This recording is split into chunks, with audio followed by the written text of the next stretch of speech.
Bank വിളിക്കും ഇനി online streaming. പള്ളികളിലെ ഉച്ചഭാഷണി വിവാദം കൊഴുക്കുന്നതിനിടെ മാഹിം ജുമാ മസ്ജിദ് വിശ്വാസികൾക്ക് തത്സമയം ബാങ്ക് വിളി കേൾക്കാൻ പുതിയ മൊബൈൽ ആപ്ലിക്കേഷൻ റെഡിയായി. തമിഴ്നാട്ടിലെ ഒരു സംഘം പ്രൊഫഷണലുകളുടെ സാങ്കേതിക പിന്തുണയോടെയാണ് മൊബൈൽ ആപ്ലിക്കേഷൻ നിർമ്മിച്ചിരിക്കുന്നത്.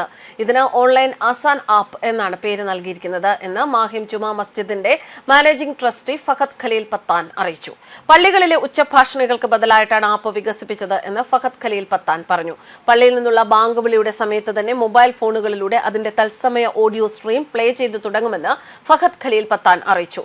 ഇതിനോടകം 100-ലധികം ഉപയോക്താക്കളാണ് ആപ്പ് ഡൗൺലോഡ് ചെയ്തിരിക്കുന്നത്. മുംബൈയിലെ പള്ളികളിൽ ഉച്ചഭാഷണികൾക്കെതിരെ പോലീസ് നടപടികൾ സ്വീകരിച്ചു വരുന്നതിന്റെ പശ്ചാത്തലത്തിലാണ് മാഹിം ജുമാ മസ്ജിദിന്റെ പുതിയ സംരംഭം. പള്ളികളിലെ ഉച്ചഭാഷണികളിൽ 45-56 ഡെസിബൽ പരിധി ഏർപ്പെടുത്തണം എന്ന കോടതി ഉത്തരവ് പാലിക്കണം എന്നാവശ്യപ്പെട്ട് ബിജെപി നേതാവ് കിരീട്ട് സോമയ്യ രംഗത്തെത്തിയിരുന്നു. ഇതിനോടനുബന്ധിച്ച് പോലീസ് നടപടികളും തുടങ്ങിയിരുന്നു. ഇതോടെ മുസ്ലിം സംഘടനാ നേതാക്കൾ ഉപമുഖ്യമന്ത്രി അജിത് പവാറിനെ സന്ദർശിച്ച ആശങ്ക അറിയിച്ചിരുന്നു. പുതിയ മൊബൈൽ ആപ്ലിക്കേഷൻ വഴി വിശ്വാസികളുടെ ആശങ്ക ഒരു പരിധിവരെ അകറ്റാൻ കഴിയുമെന്ന് പ്രതീക്ഷിക്കുന്നതായി ഫഹദ് ഖലീൽ പത്താൻ അറിയിച്ചു.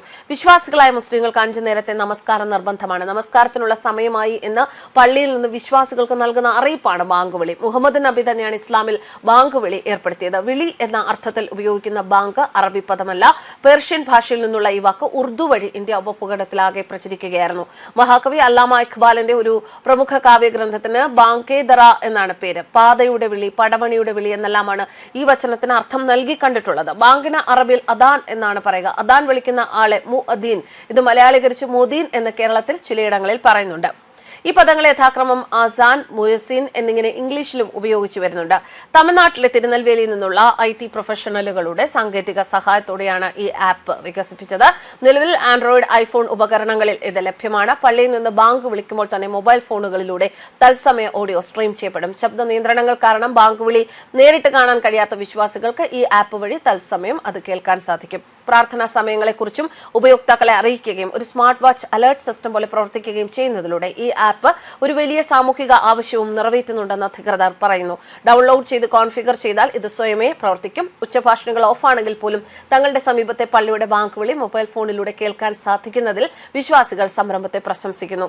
ഞങ്ങൾ സംഘർഷത്തിന് പകരം നവീകരണം തിരഞ്ഞെടുത്തു. ഇപ്പോൾ ഉച്ചഭാഷണികളുടെ ഉപയോഗം പരിഗണിക്കാതെ തന്നെ വിശ്വാസികൾക്ക് ബാങ്ക് സമയങ്ങളുമായി ബന്ധം നിലനിർത്താനാകും, പഠാൻ പറഞ്ഞു. കഴിഞ്ഞ 3 ദിവസത്തിനുള്ളിൽ മാഹിം ജുമാ മസ്ജിദിന് സമീപമുള്ള 500-ലധികം ആളുകൾ ഈ ആപ്പിൽ രജിസ്റ്റർ ചെയ്തു എന്നും മുംബൈയിലെ 6 പള്ളികൾ നിലവിൽ ഈ ആപ്പുമായി ബന്ധിപ്പിച്ചിട്ടുണ്ടെന്നും അദ്ദേഹം കൂട്ടിച്ചേർത്തു.